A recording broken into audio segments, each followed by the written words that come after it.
الحمد لله رب العالمين والصلاة والسلام على سید المرسلین اما بعد فاعوذ باللہ من الشیطان الرجیم بسم اللہ الرحمن الرحیم۔ وحی کی ابتدا کیسے ہوئی؟ اعمال کا دار و مدار نیتوں پر ہے۔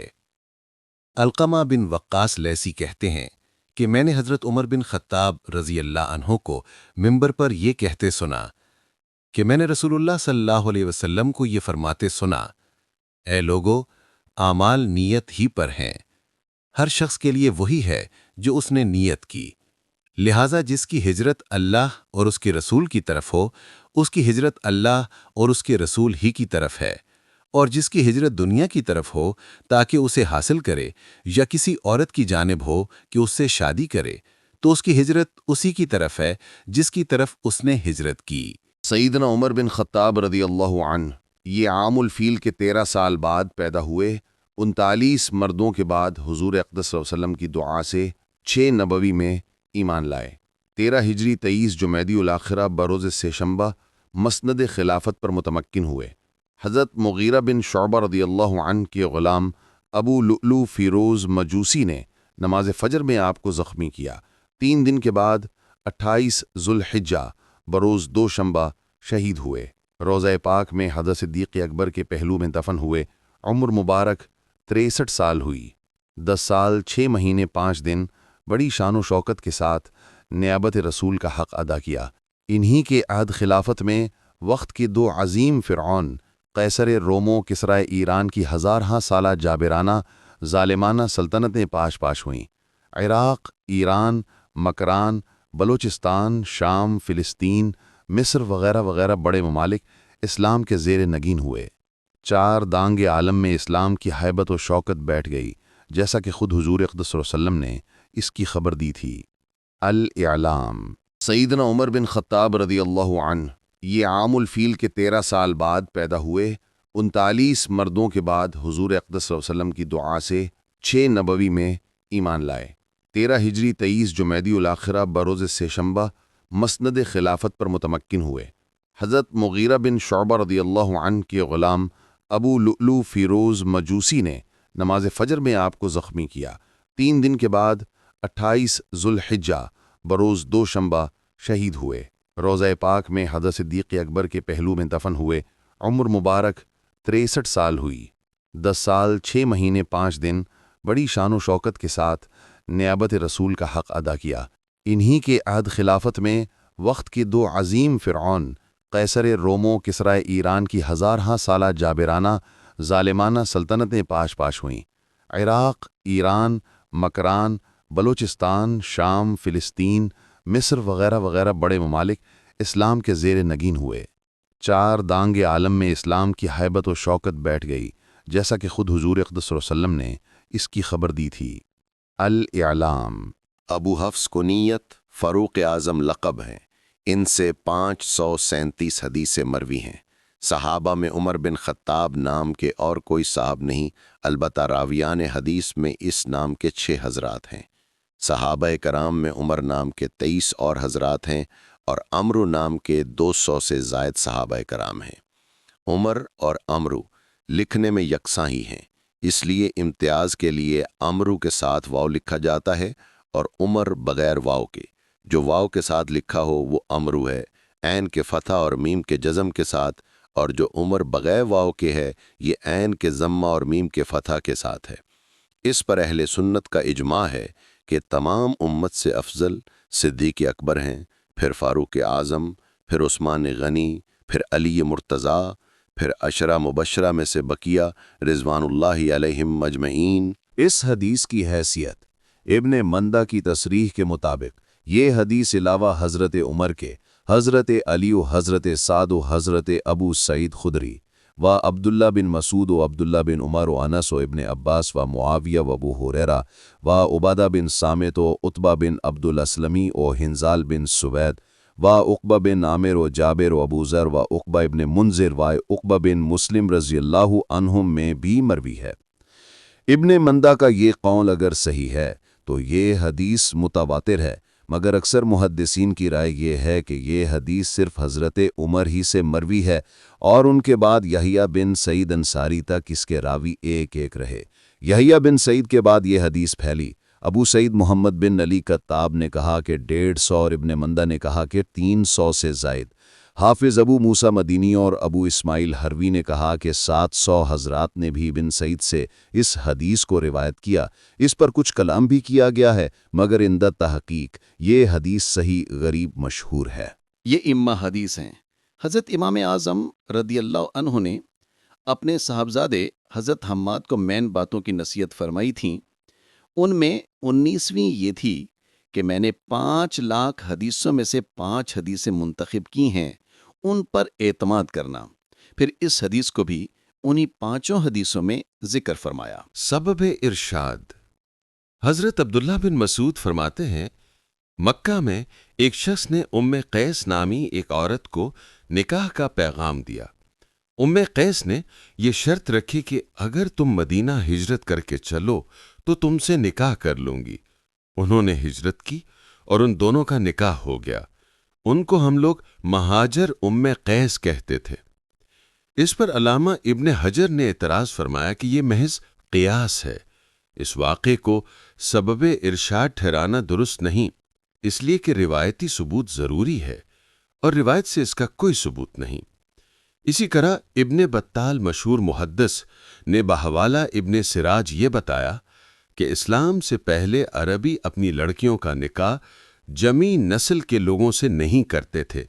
اسلام میں ایسے نکاح ہونے لگے تو بہت سے اجمی نسل ہجرت کر کے مدینہ پہنچے کہ ہمارا نکاح عربی عورتوں سے ہو جائے، تو اس پر یہ ارشاد فرمایا۔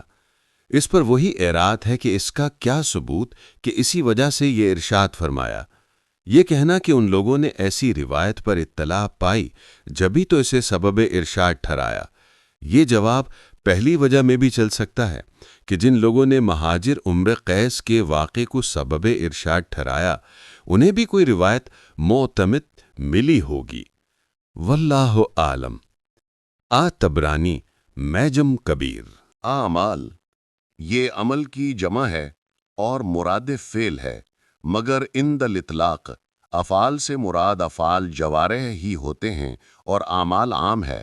افعال جوارح، افعال لسان، افعال قلب، سب پر اس کا اطلاق ہوتا ہے، جس کی دلیل بخاری شریف کی یہ حدیث ہے جو حضرت ابو ہریرہ سے مروی ہے کہ رسول اللہ صلی اللہ علیہ وسلم سے سوال ہوا، کون سا عمل افضل ہے؟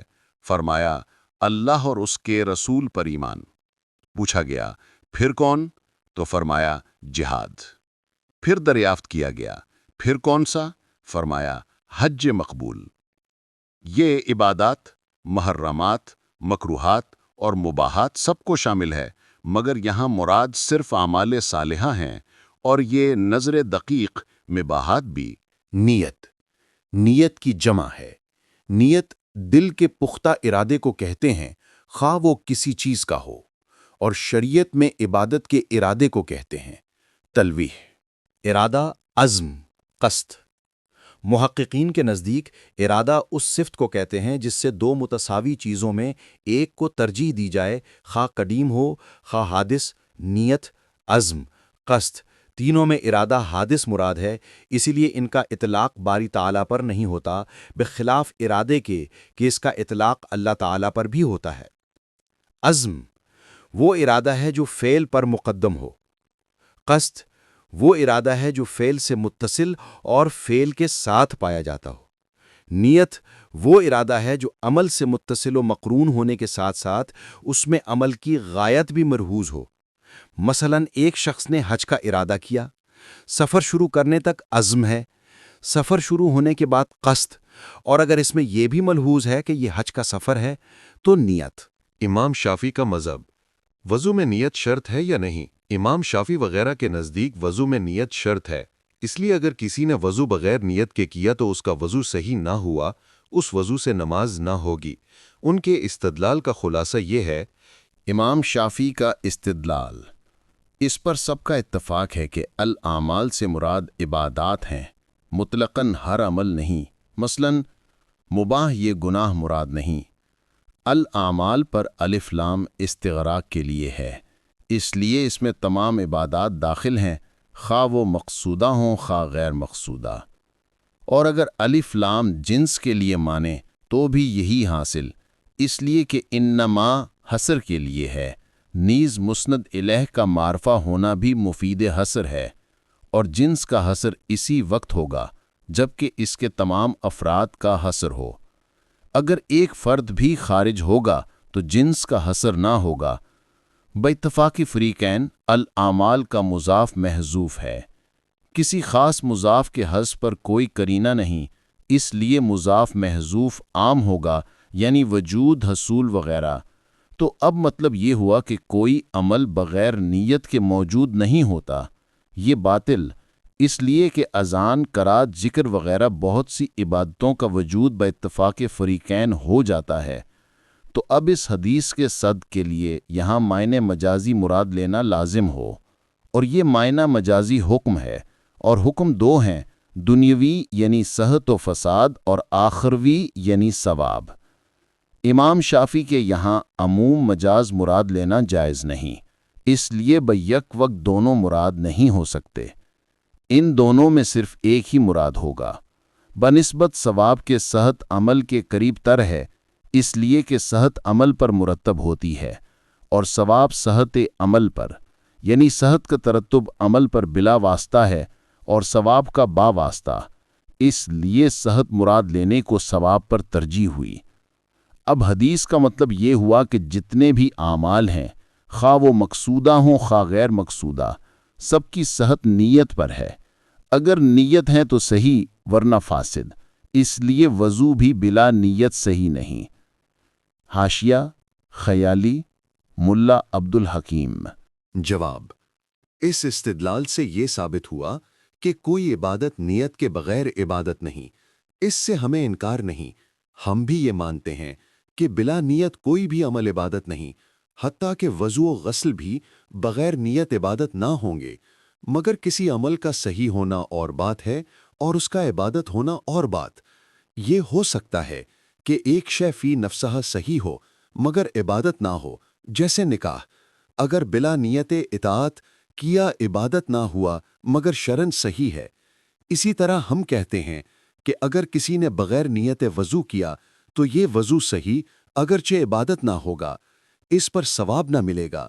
اس کی توضیح یہ ہے کہ عبادت کی دو قسمیں ہیں، مقصودہ جیسے نماز و روزے، ان سے مقصود حصول ثواب ہے، انہیں اگر بغیر نیت ادا کیا جائے تو یہ صحیح نہ ہوں گے، اس لیے کہ ان سے مقصود ثواب تھا، اور جب ثواب مفقود تو فوات مقصود کی وجہ سے اصل شے مفقود۔ دوسری عبادتیں غیر مقصودہ جو دوسری عبادتوں کے لیے ذریعہ ہوں، جیسے نماز کے لیے چلنا، وضو، غسل وغیرہ، ان عبادات غیر مقصودہ کو اگر کوئی با نیت طاعت کرے گا تو اسے ثواب ملے گا، اور اگر بلا نیت کرے تو ثواب نہیں ملے گا، مگر یہ ذریعہ و وسیلہ ہونے کے اعتبار سے شرعاً صحیح ہوں گی، اور ان سے نماز صحیح ہو جائے گی۔ اور شوافع کے استدلال سے یہ تو ثابت ہوا کہ بغیر نیت وضو عبادت نہیں، یہ ثابت نہ ہوا کہ وہ اس معنی پر صحیح بھی نہ ہوا کہ نماز کے لیے ذریعہ بن سکے۔ یہ اگر عبادت نہ رہا تو کوئی خرابی نہیں، ان کا دوسرا اور اہم مقصد ذریعہ عبادت ہونا باقی رہا، جیسے چلنا، کہ بے نیت طاعت مسجد کی طرف چلا تو یہ عبادت نہ ہوا مگر ذریعہ نماز تو ہو گیا۔ اسی طرح غسل، طہارت ظاہری جس میں وضو بھی داخل ہے، بے نیت صحیح اگرچہ عبادت نہیں۔ احناف کا استدلال۔ شوافع کے استدلال سے ثابت ہوا کہ چند باتیں انہیں بھی تسلیم ہیں۔ نمبر 1، اعمال سے مراد عبادات ہیں۔ نمبر 2، نیت سے مراد نیت کا شرعی معنی ارادہ طاعت ہے۔ نمبر 3، یہاں الاعمال کا مضاف محذوف ہے۔ نمبر 4، اور یہ ضرورتاً محذوف مانا گیا ہے۔ اب احناف کہتے ہیں جو چیز ضرورتاً مقدر مانی جاتی ہیں وہ بقدر ضرورت ہوگی، ضرورت سے زیادہ ماننے میں مفاسد کا فتح باب ہے۔ نیز اس کے حذف پر قرینہ بھی ہونا ضروری ہے، خواہ عقلی، خواہ لفظی، خواہ معنوی۔ تمام امت کا اس پر اجماع ہے کہ کسی بھی عبادت کا ثواب بغیر نیت نہیں۔ نیز اس حدیث کا اخیر حصہ جس کی ہجرت اللہ اور رسول کی طرف ہو اس کی ہجرت اللہ اور رسول کی طرف ہے، اور جس کی ہجرت عورت یا دنیا کے لیے ہو تو اس کی ہجرت اس کی طرف ہے جس کی طرف اس نے ہجرت کی۔ اس پر قرینہ ہے کہ کسی بھی عمل خیر پر ثواب نیت ہی سے ملے گا، بغیر نیت کوئی ثواب نہیں ملے گا۔ ان دو عقلی اور لفظی قرائن کی وجہ سے یہاں ثواب کا محذوف ماننا ضروری ہے، اور اتنے سے حذف کی ضرورت پوری ہو گئی، اور ثواب حکم اخروی ہے تو حکم دنیاوی یعنی صحت مراد لینا ساکت۔ نز اگر حکم کو محذوف مانیں اور مراد لیں دنیاوی حکم یعنی صحت، تو حدیث کا اخیر حصہ اول کے معارض ہوگا، کیونکہ انما الاعمال بالنیات کا مطلب یہ ہوا کہ بغیر نیت عمل صحیح نہیں، یعنی اس کا وجود ہی نہیں اور عامل بری الذمہ نہیں۔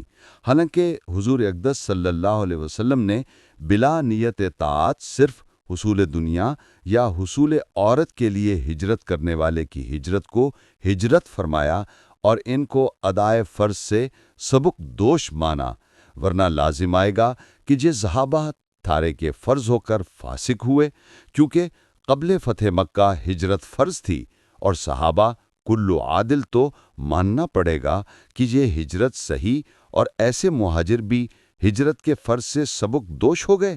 اس لیے حدیث کے اول و آخر کو تعارض سے بچانے کے لیے ثواب کو محذوف ماننا لازم۔ اب جبکہ ثابت ہو گیا کہ جہاں محذوف ثواب ہے تو حدیث کا یہ مطلب ہوا کہ اعمال کا ثواب نیت ہی پر ہے، بغیر نیت کسی عمل پر ثواب کا استحقاق نہیں۔ بلکہ اب اس کی بھی حاجت نہ رہی کہ اعمال کو عبادات کے ساتھ خاص رکھا جائے۔ مباحات بھی اگر بے نیت طاعت کیے جائیں تو ان پر بھی ثواب ملے گا۔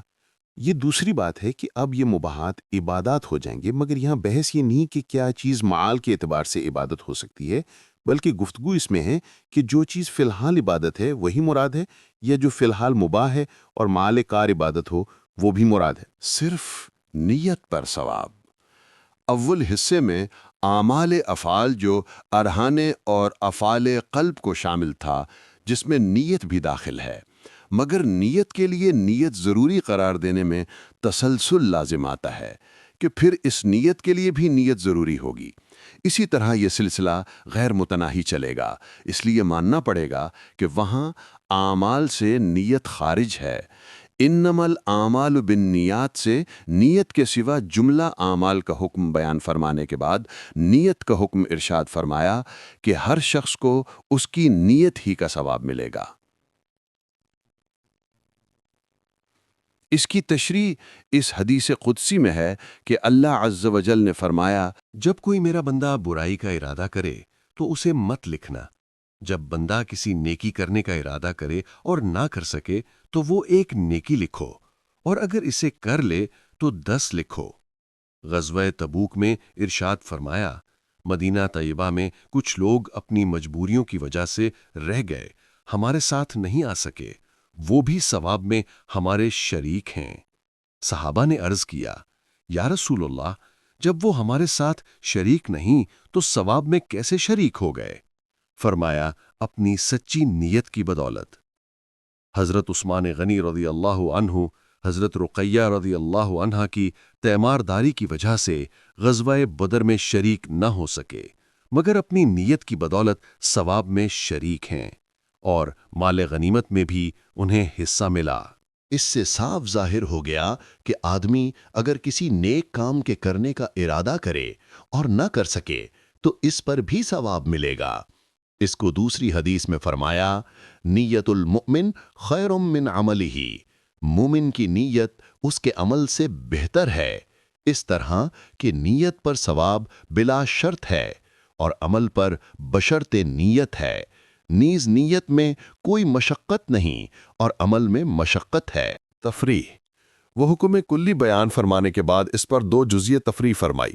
حصر کے 2 جز ہوتے ہیں، وجودی عدمی، اسی طرح یہاں بھی ہیں۔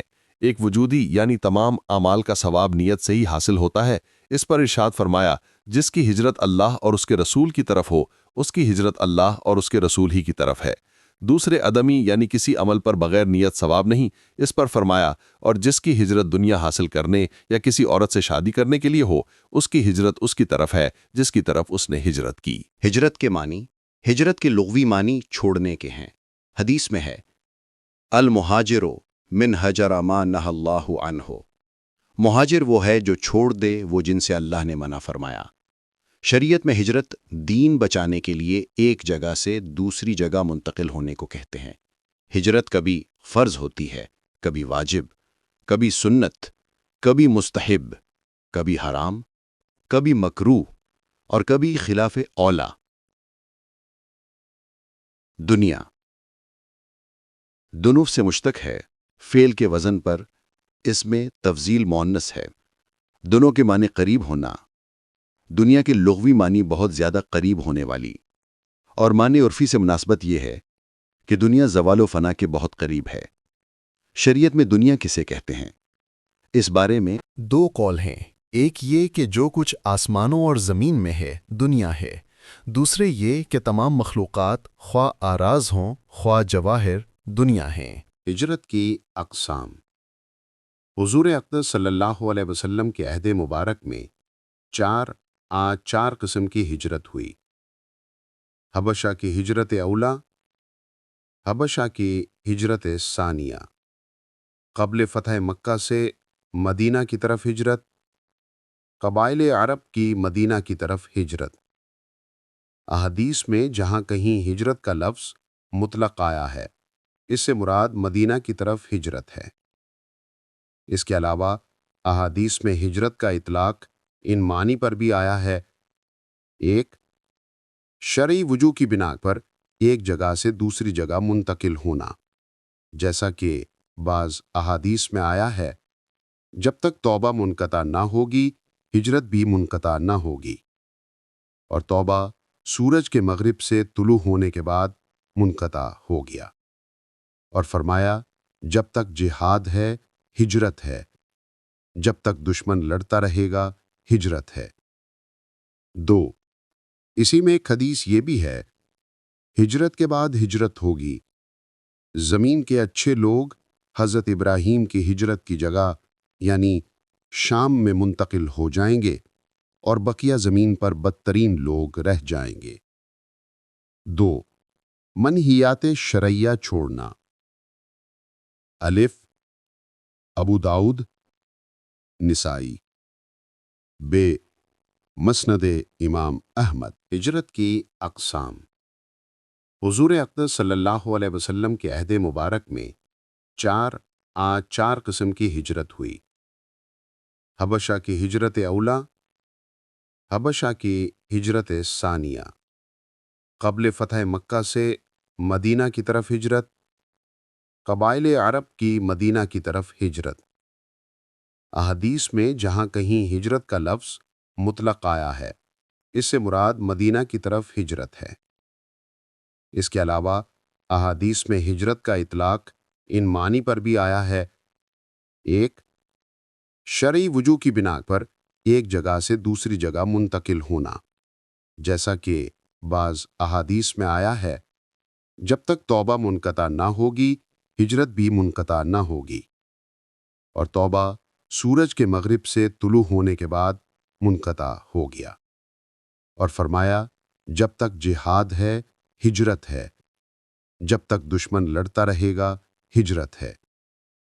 2 اسی میں ایک حدیث یہ بھی ہے، ہجرت کے بعد ہجرت ہوگی، زمین کے اچھے لوگ حضرت ابراہیم کی ہجرت کی جگہ یعنی شام میں منتقل ہو جائیں گے اور بقیہ زمین پر بدترین لوگ رہ جائیں گے۔ 2 منہیات شرعیہ چھوڑنا۔ الف ابو داؤد، نسائی، بے مسند امام احمد۔ اس حدیث سے کتاب کے آغاز کا مقصد ہر کام پر ثواب، چونکہ حسن نیت ہی پر مبنی ہے اور نیت بد سے اچھا کام بیکار ہے، اس لیے امام بخاری نے اس حدیث سے کتاب کا آغاز کیا کہ قاری و مقری، شیخ و تلمیذ تعلیم و تعلم بنیت خیر کریں، کسی فاسد نیت سے نہ کریں، ورنہ سب محنت اکارت اور رائگاں ہے۔ ناظرین، آج کے لیے بس اتنا ہی۔ انشاءاللہ ہم پھر حاضر ہوں گے اگلی حدیث لے کر نیکسٹ ایپیسوڈ میں۔ تب تک کے لیے آپ حدیث شریف کو سنیے، سمجھیے، آگے اپنے دوست و احباب میں شیئر کیجیے، کیونکہ اللہ کے پیارے نبی صلی اللہ علیہ وسلم نے ارشاد فرمایا، اللہ تعالیٰ اس کو تر و تازہ رکھے جو میری حدیث کو سنے، یاد رکھے، پھر دوسروں تک پہنچائے۔ اور یہ حدیث ترمذی شریف کی ہے۔